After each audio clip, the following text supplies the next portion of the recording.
పేరు ఉయ్యాల పెంటయ్య గౌడు, గ్రామం వెలికట్టే, మండలం చిట్యాల, నల్గొండ జిల్లా, తెలంగాణ రాష్ట్రం.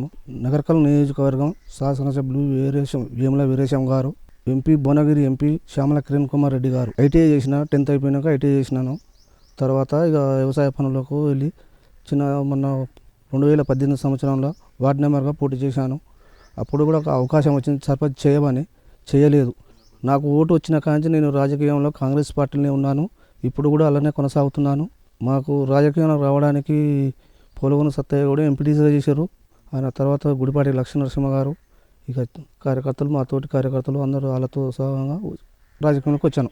ప్రజా సేవ చేయడానికి నేను రాజకీయానికి రావాలని అనుకున్నాను. ఎవరు రప్పిన నా ఇష్టపూర్తిగా నాకు కాంగ్రెస్ పార్టీలో చేరాలని, నాకు మంచి పనులు కాంగ్రెస్ ప్రభుత్వం చేస్తుందని, దానివల్ల నేను కాంగ్రెస్ పార్టీలో చేరాను. సర్పంచ్ పరిపాలన ముందు కాంగ్రెస్ ప్రభుత్వం కాంగ్రెస్లోనే గెలిచిండు ఉన్న సర్పంచ్ ఉయ్యాల సత్తయ్య గారు. మళ్ళీ మొన్న చిరుమతి లింగయ్య మారినప్పుడు టీఆర్ఎస్లకు వెళ్ళిపోయాడు కాంగ్రెస్ సర్పంచ్. మంచిగానే ఉంది. ఇప్పటి వరకు అయితే ఇప్పుడు ఈ నిధులు ఏం వస్తలేవు కదా. ఇప్పుడు కొత్తగా కాంగ్రెస్ ప్రభుత్వం వచ్చింది కాబట్టి ఇక ముందు జరుగుతుంటాయి. ఇక ఇప్పుడు సంవత్సరమే కదా ఏర్పడి కాంగ్రెస్ ప్రభుత్వం, అవకతవకలు అన్నీ ఉంటాయి కాబట్టి చూసుకోవాలి కదా.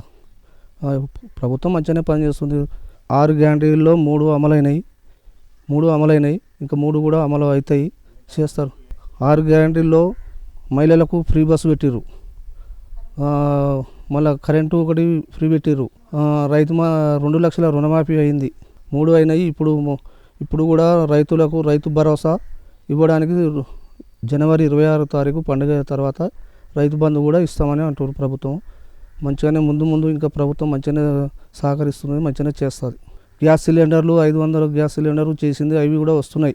ప్రజాపాలన చేసిర్రు, దాని మీద ఇండ్లకు వచ్చినాయి. 520 ఇండ్లు మంజూరు చేసుకుర్రు. మొన్న కూడా సర్వే అయిపోయింది. ఆ సర్వే తర్వాత ఇక మన నగరకల్ నియోజకవర్గానికి 3500 ఇండ్లు మంజూరు అవుతున్నాయి. అలా ఊరుకు కలిసి ఒక 121 గ్రామ పంచాయతీలు ఉన్నాయి కాబట్టి అలా ఊరుకు ఇన్ని, పెద్ద గ్రామ పంచాయతీకు ఎక్కువ, చిన్న గ్రామ పంచాయతీ తక్కువగా ఇస్తున్నారు. ఇప్పుడు మాకు ఎలికట్టలో 2018లో నెంబర్గా పోటీ చేసినాను. 10వ వార్డు నెంబర్గా పోటీ చేసి గెలిచాను.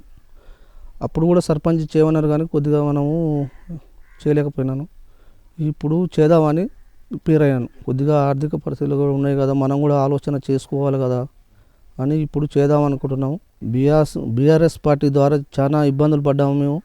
మీ పార్టీ గెలవకపోయిందా, చేయకపోయిందా, మీరు గెలిచి ఏం చేస్తారు అనేది బీఆర్ఎస్ ప్రభుత్వం ఎన్నో ఎగతాళాలు చేసినా కానీ మాకు ఎమ్మెల్యేలు తక్కువ ఉన్నా కానీ మన తెలంగాణ రాష్ట్రంలో ఎమ్మెల్యేను కేసీఆర్ గారు దౌర్జన్యంగా ఎమ్మెల్యేను తీసుకుర్రు. అప్పుడు తీసుకొని ఇప్పుడు మామూలు ఇప్పుడు కాంగ్రెస్ ఎమ్మెల్యేలు తీసుకుంటే మీరు ఎట్లా తీసుకుంటారని కేసీఆర్ గారు అంటారు. అప్పుడు తీసుకున్నప్పుడు వాళ్ళకి తెలియదా ఎందుకు పోయారు, ఎందుకు వచ్చారని? ఇప్పుడు కూడా కాంగ్రెస్ ప్రభుత్వం వాళ్ళు ఇష్టపూర్తిగా వస్తారు, తీసుకుంటుంది, మంచిగా పరిపాలన చేస్తారు కాబట్టి నచ్చింది కాబట్టి ఆ ఎమ్మెల్యేలు ఇలా వస్తామంటారు. తప్పేం? చిరుమతి లింగయ్య ఓడిపోవడానికి కారణము సరి అయిన క్యాండిడేట్ లేక, వాళ్ళు పనులు సరిగా జరగక, పింఛను పెడతామని పింఛను లేదు, రైతు బంధు వాళ్ళకి రైతు బంధు చక్కగా ఇవ్వలేదు, దళితులకు 3 ఎకరాల భూమి ఇస్తున్నారు, అది ఇవ్వలేదు. ఏదో ఒకటే ఊరిలో ఒక ఎస్సీలు ఒక 10 మంది ఉన్న కాడ ఇచ్చారు, అదే మా ఊళ్ళో ఒక 200 మంది ఉన్నారు, వాళ్ళకి ఇవ్వాలంటే ఇవ్వలేకపోయారు కాబట్టి అది దానివల్ల కూడా రాలేకపోయారు. పార్టీ ద్వారా ఓడిపోయిండు, వ్యక్తిగతంగా కూడా ఓడిపోయిండు. పరిపాలన అంటే ఇప్పుడు ఆయన చేయలేకపోయింది కాబట్టి ఓడిపోయింది. అవును, దగ్గర ఉన్నా కానీ ఊర్లకు రాలేదు, వచ్చి మీటింగ్లు పెట్టలేదు, చేయలేదు. దాని కారణంగా కూడా కొన్ని కారణాలు ఉంటాయి. ఒకరినో ఇద్దరినో చూసుకొని ప్రజలను పట్టించుకోకుండా ఇద్దరినో ముఖ్య నాయకులు చూసుకొని మాకు అందరూ వాళ్ళే సపోర్ట్ అని దానివల్ల కూడా ఓడిపోయాడు. అభివృద్ధి అన్ని ఊర్లలో చేయలేదు కదా, ఏదో సరే మా కాడ కొన్ని కొద్ది గొప్ప వచ్చినాయి. ఆయన వేసేకాడికి వేసారు. కాంగ్రెస్ ప్రభుత్వం రావాలని ప్రజలు బాగా నమ్మకంతో కాంగ్రెస్ ప్రభుత్వం అయితేనే పాలన మంచిగా ఉంటుందని అంతా కాంగ్రెస్కు ఓట్లు వేసినారు. కాంగ్రెస్ ప్రభుత్వం వస్తే మనకు 6 గ్యారంటీలు ఇచ్చింది. ఈ 6 గ్యారంటీలు నెరవేరుస్తాయి. టీఆర్ఎస్ ప్రభుత్వం మనకు దళిత బంధు ఇవ్వలేదు, 3 ఎకరాల భూమి ఇవ్వలేదు, మా పింఛన్లు ఇవ్వలేదు, కొత్త రేషన్ కార్డులు ఇవ్వలేదు. ఇవన్నీ మనకు కాంగ్రెస్ ప్రభుత్వం వస్తే అమలు అవుతాయి. మనకు కాంగ్రెస్ ప్రభుత్వం చేస్తారు. రేవంత్ రెడ్డి గారు మనకు హామీలు నెరవేరుస్తారు, అన్నీ చేస్తారు, చేస్తారు కూడా. మీ ఎంపీలో కానీ ఎమ్మెల్యేలో కానీ చాలా కష్టపడి పోటీ చేసినాం కానీ మాకు 23లో మంచి ఫలితం వచ్చింది. ఎమ్మెల్యే ఎలక్షన్లప్పుడు చాలా కష్టపడ్డాము. ఊర్లో తిండి తిప్పలు లేకుండా ఒక రోజు అటు ఇటు ఉన్నా కానీ ఊర్ల పొంటి కానీ ఎక్కడైనా వేరే విలేజ్ కూడా వెళ్ళి కూడా మేము ప్రచారం చేసి వచ్చినాం. మన చిట్యాల మండలంలో వేరే ఊర్లకు కూడా పోయి ప్రచారం చేసినాం. మేము గెలిపించుకోవాలి, మనకు మంచిగా ఉంటుంది, కాంగ్రెస్ ప్రభుత్వం వస్తే అన్ని రకాల ఇందిరమ్మ రాజ్యం రావాలి, ఇందిరమ్మ ఇండ్లు వస్తాయి, దానివల్ల మనకు లభ్య పొందుతాం. రైతులు కానీ వికలాంగులు కానీ అది మన మైనార్టీలు కానీ ఎవరికైనా లభ్య పొందుతారు. కాంగ్రెస్ ప్రభుత్వం వస్తే మంచిగా ఉంటుందని మనం నచ్చజెప్పి అందరికీ ఓట్లు వేయించినాం, గెలిపించుకున్నాం. జనాల దృష్టిలో కూడా కాంగ్రెస్ ప్రభుత్వం రావాలని చాలా వరకు కోరుకున్నారు. సంవత్సరం కాలం పూర్తి చేసుకున్నాక ఫస్ట్ మనకు ఫ్రీ బస్ ఇచ్చారు. ప్రజలకు న్యాయం అంటే ఇప్పుడు బస్ ఫ్రీ పెట్టింది, కరెంటు ఫ్రీ ఇచ్చింది, గ్యాస్ ఫ్రీ ఇచ్చింది, రైతు రుణమాఫీ చేసింది, రైతు భరోసా రేపు ఇస్తామంటుర్రు. ఖచ్చితంగా అన్నీ అమలు అవుతున్నాయి. కాంగ్రెస్ ప్రభుత్వం రెడ్ల రాజ్యం కాదు, అంతా బీసీలకు అన్ని కులాలకు ఐకమత్యంగా పనిచేస్తుంది. కాంగ్రెస్ ప్రభుత్వం అన్ని కులాలకు అన్ని మతాలకు సహకరిస్తుంది కాంగ్రెస్ ప్రభుత్వం. అందుకోసం కాంగ్రెస్ ప్రభుత్వాన్ని ప్రజలు ఎన్నుకున్నారు. ఇక విమర్శలు ఒక పార్టీ మీద ఒక పార్టీ విమర్శలు చాలా చేస్తుంటారు. అయినా కానీ రెడ్లర్ ఉన్నా కానీ ఇప్పుడు నల్గొండ నియోజకవర్గం పాత నల్గొండ జిల్లాలో 12 మంది ఎమ్మెల్యే ఉన్నా కానీ కాంగ్రెస్ ప్రభుత్వం అన్ని వర్గాలలో గెలిచింది. ఉన్నారంటే మొదటికెళ్ళి ఉన్నారు కాబట్టి సరే గెలిచిర్రు. వాళ్ళు పనులు కూడా చేస్తారు కాబట్టి ఇప్పుడు మనకు ఏంది సర్వే చేయించారు, కులగణన సర్వే చేయించింది కాబట్టి కులగణన సర్వేలో కూడా మంచిగా ఫలితం వస్తుంది. అందుకోసమే ఇప్పుడు ఎన్నికలకు సర్పంచ్ ఎన్నికలు వస్తున్నాయి కాబట్టి దానికి బీసీ రిజర్వేషన్లు మనకు 60% ఉన్నాయి కాబట్టి అందరి ప్రజలకు సహకారం అవుతుందని ఇది మంచి పరిపాలన ఉంటుంది. బీసీలు ఐక్యమత్యం ఉండలేకపోతారు అంటే పైసల గురించి ఆలోచించి రెడ్డోళ్ళ మీద వాళ్ళు డబ్బులు ఇస్తారు, బీసీల మీద వీళ్ళు ఏం డబ్బులు ఇస్తారు అని దానివల్ల కొంతమంది లుక్స్ తీసుకొని వెనకబడిపోతారు. ఈ బీసీలు అయితే డబ్బులు పెట్టలేకపోతారు, ఇవ్వరు, ఇచ్చిన వానికి వేస్తామన్నట్టుగా పోతుంది. బీసీలు ఐక్యమత్యం ఉంటే 60% మన బీసీ ముఖ్యమంత్రి అవుతాడు. బీసీలు ఎంపీలు ఎమ్మెల్యేలు అందరూ గ్రామ పంచాయతీ సర్పంచ్ కానీ ఎంపీటీసీ కానీ జడ్పీటీసీ 60% ఉన్నారంటే మనం ఎవరు ఎన్నుకుంటారు?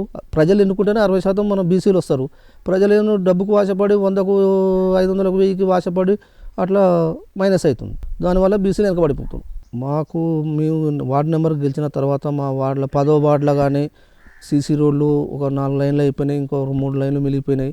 కరెంటు కానీ మంచిగానే కరెంటు సమస్య ఉన్నా కానీ వాటర్ సమస్య ఉన్నా కానీ ఊరి సమస్యకు అన్ని సమస్యలు పరిష్కారం చేస్తున్నాం. వాళ్ళు చెప్పినందుకు ప్రజలు మా బజార్లో ఇట్లా బాగలేదన్నందుకు మేము కూడా దాన్ని తీసుకొని పరిష్కారం చేస్తున్నాం. ఇప్పుడున్న సమస్య అంటే డ్రైనేజ్ సమస్య ఉంది, వాటర్ సమస్య మంచిగానే ఉన్నది, కరెంటు సమస్య కూడా ఏం ప్రాబ్లం లేదు, మంచిగానే ఉంది. మాకు విద్యకు మంచిగా సహకరిస్తున్నారు. బడి పిల్లలు ఇప్పుడు ఏం చేస్తారు, మా పిల్లలు ప్రైవేటు చదవాలి, వాళ్ళ పిల్లలు తోటి పిల్లలు ప్రైవేటు పోతున్నారు, మా పిల్లలు కూడా మేమెందుకు తోలొద్దని అది ప్రిస్టేజ్గా పోతున్నారు. కానీ మన గ్రామ పంచాయతీలో 10th వరకు ఉన్నది. అదే పిల్లలు మనకు గవర్నమెంట్కు పంపిస్తే మంచిగా ఉంటుంది. గవర్నమెంట్ చేసిన వాళ్ళు జాబులు చేస్తలేరా? ప్రైవేటు చేసిన వాళ్ళు చేస్తున్నారని నమ్మకం ఉంది. పైసలు ఎవరిని చూసి ఒకరు ప్రైవేటు పంపిస్తారు తప్ప మన ఊరి పిల్లల్ని మన స్కూల్లో పంపిస్తే మన ఊరే బాగుపడుతుంది, మంచిగా ఉంటుంది, ఇబ్బంది లేకుండా. విద్యా వ్యవస్థ అంటే అవి పిల్లలు ఏమన్నా మానవ ప్రభావాలు దెబ్బతిని దానివల్ల కొంత అవుతున్నది. కానీ ఇప్పుడు పిల్లలకు సమస్యలు అలా సొంత నిర్ణయ సమస్యలు మనకు ఏం తెలుస్తుంది? ప్రభుత్వం బాగానే చేస్తుంది, ఎందుకు చేస్తలేదు? మంచిగానే చేస్తున్నారు. ఇప్పుడు ఇంతకుముందుకు స్కూళ్ళలో పోయి ఇప్పుడు కలెక్టర్లు పోయి చూస్తున్నారు, వారానికి ఒకసారి 10 రోజులకు ఒకసారి చెకింగ్లు చేస్తారు, ఎట్లా వంతురు రైస్ ఎట్లా వంతురు కూరగాయలు ఎట్లా ఉన్నాయి చూసి అన్ని సన్న బియ్యం పెడుతురు, మంచి చేస్తారు. మన డబ్బులు కూడా పెంచారు. ఇంతకుముందు అదే బీఆర్ఎస్ ప్రభుత్వం ఉన్నప్పుడు 10 సంవత్సరాలు ఏమి పెంచలేదు. ఇప్పుడు ప్రతి స్కూళ్ళకు ప్రతి గురుకుల స్కూళ్ళకు కూడా మంచిగా మిల్స్కు డబ్బులు పెంచారు, మంచిగా కార్యక్రమం చేస్తారు. అన్ని స్కూళ్ళకు కూడా మంచిగా చేస్తారు. వచ్చే గ్రామ పంచాయతీ ఎన్నికల్లో సర్పంచ్గా పోటీ చేద్దామని అనుకుంటున్నాను. ఖచ్చితంగా సర్పంచ్కి పోటీ చేస్తాను, గెలుస్తాను, ప్రజాసేవ చేస్తాను, ముందంజలో ఉంటాను, ప్రతి ఒక్క కార్యకర్తకు సహకరిస్తాను. మేము ఊర్లోనే ఉంటాము. నేను పుట్టి పెరిగిన కాంచి కూడా ఊర్లోనే ఉన్నాను, ఇప్పటికీ ఊర్లోనే ఉన్నాను. ప్రజెంట్ ఊరు కూడా ఉంటున్నాను, ఎక్కడికి వెళ్ళటం లేదు. ఎక్కడైనా ఇక్కడనే ఉంటాను, ప్రజాసేవ చేస్తానికే నేను ముందుకు వస్తున్నాను. ఇప్పుడు ఇంత ముందుకున్న సర్పంచులు చేసిర్రు, ఇకనైనా ముందుకైనా కానీ ఊళ్ళో సీసీ రోడ్లు కానీ డ్రైనేజీ కానీ వాటర్ సమస్య కానీ కరెంటు సమస్య కానీ ఊరికి ఏమన్నా నిధులు రావాలన్నా కానీ ముందుండి మన ఎమ్మెల్యే తోటి మాట్లాడి కానీ ఎంపీతో కానీ మంత్రితో కానీ వెంకరెడ్డితో మంత్రితో మాట్లాడి మన ఊరుకు కావాల్సిన సహకారం చేస్తాం. వేముల వీరేశానికి ఆయన ప్రజల మనిషి వేముల వీరేశం. ఈయన సొంత సార్థంగా ఎమ్మెల్యేగా మన చిన్మతిలింగ గారు సొంతంగా పోతాడు, అందరు కలుపుకపోకుండా ఉంటాడు కాబట్టి ఈయన అందుబాటులో ఉంటాడు. కరోనా సమయంలో వేముల వీరేశ గారు ప్రజలకు చాలా వరకు సహకరించాడు. చనిపోయిన వాళ్ళకు సొంత బంధువులు కూడా పోకుండా వాళ్ళు దూరం ఉన్నారు. అదే వీరేశం గారు 2-3 దగ్గర ఉంచుకొని దాన సంస్కారాలు అన్నీ మన వేముల వీరేశం గారు ముందుండి నడిపించారు కాబట్టి ప్రజలు నమ్మకంగా ఓటేసి గెలిపించారు. ఉప సర్పంచ్కి చెక్ పవర్ అవసరం లేదు, అది బీఆర్ఎస్ ప్రభుత్వం పెట్టింది. ఇప్పుడు కాంగ్రెస్ ప్రభుత్వం వచ్చింది కాబట్టి పెట్టొద్దని నేను కూడా నా ఆలోచన ఉన్నది. మంచిగా ఉంటుంది పెట్టకుండా. ఇక సమస్యలు అంటే మా బజారు పెట్టు మీ బజారు పెట్టు అనేది కొద్దిగా సమస్యలు ఉంటాయి. దానివల్ల ఇప్పుడు ఫస్ట్ మన కాలనీ ఏంది, పూర్వం కాలనీలు ఉన్నాయి, అవి పూర్తి చేయాలి. ఫస్ట్ వెనక వచ్చిన కాలనీలకు వెనక స్టెప్ బై స్టెప్ చేసుకుంటే మనకు అభివృద్ధి చెందుతుంది. ఇప్పుడు కొత్త కాలనీ ఉంది, కొత్త కాలనీ రాగానే దానికి ఏదైనా మరమ్మతు చేద్దామంటే కాదు, పాత కాలనీ ఉంది కాబట్టి అది పూర్తి చేయాలి. చేసిన తర్వాత కొత్త కాలనీ చేస్తే దానికి ప్రజలు కూడా కొత్త పాతది చేసిరు, స్టెప్ బై స్టెప్ వస్తుంది, సరే అనుకో ముందు మనకు కూడా వస్తుందని ఆలోచన కూడా చేస్తారు. ప్రజలు నమ్మకంగా ఉంటుంది ప్రజలకు కూడా. సర్పంచ్ గెలిచిన తర్వాత విద్యా సంవత్సరాలైనా స్కూల్లో పిల్లలు చేర్పించడానికైనా టీచర్లు టైంకి వస్తుర్రా, మధ్యాహ్న భోజనం సరిగా పెడుతుర్రా చూసుకోవడానికైనా బెల్ట్ షాపులు ఊర్లలో పెట్టిర్రు, దాన్ని కూడా కట్టుదిట్టంగా బంద్ చేయడానికి ప్రయత్నం చేస్తాం. సర్పంచ్ గెలిచిన తర్వాత సీసీ కెమెరాలు పెట్టిస్తాను, విద్యా వాలంటీర్లను మంచిగా వాళ్ళు సక్రమంగా చేస్తలేరా అన్నీ చూసుకుంటాం. నేను ఎక్కడికి వెళ్ళాను, ఊర్లోనే ఉంటాను. పుట్టిపిన కాంచి ఊళ్ళోనే ఉన్నా, ఇప్పుడు కూడా ఊర్లోనే ఉంటాను. ఇప్పుడు ఎలికట్ట గ్రామంలో ఓటర్లు డబ్బు మద్యం అనేది అన్ని ఊళ్ళలో పెడుతున్నారు కానీ మన ఊళ్ళో పెట్టాలని ఏం లేదు. నేను ప్రజలకు ఒకటే కోరుకుంటాను, మంచి చేస్తాను, నమ్మకంతో ఓటు చేసి గెలిపించండి, మీకు ఊరికి అన్ని విధాలుగా ముందుండి మీకు నడిపిస్తాను అని కోరుకుంటాను. ఎలికట్ట గ్రామ పంచాయతీ ఓటర్లకు నా యొక్క విజ్ఞప్తి, ఓటు అడగడానికి వచ్చినప్పుడు మన కాంగ్రెస్ ప్రభుత్వం ఉన్నది, ఇందిరమ్మ ఇండ్లు కానీ, కొత్త రేషన్ కార్డులు కానీ, పింఛన్లు కానీ, రైతు భరోసా రాని వాళ్ళకు రైతు భరోసా కానీ అన్నీ ఇప్పించడానికి ముందుండి చేయిస్తాను అని అడుగుతాను ఓటర్లు కూడా దయచేసి నన్ను గెలిపించండి అని వాళ్ళని కోరుకుంటాను. ముందస్తుగా దుర్గం టీవీ యాజమాన్యానికి, గ్రామ ప్రజలకు, తెలంగాణ ప్రజలకు సంక్రాంతి పండుగ శుభాకాంక్షలు.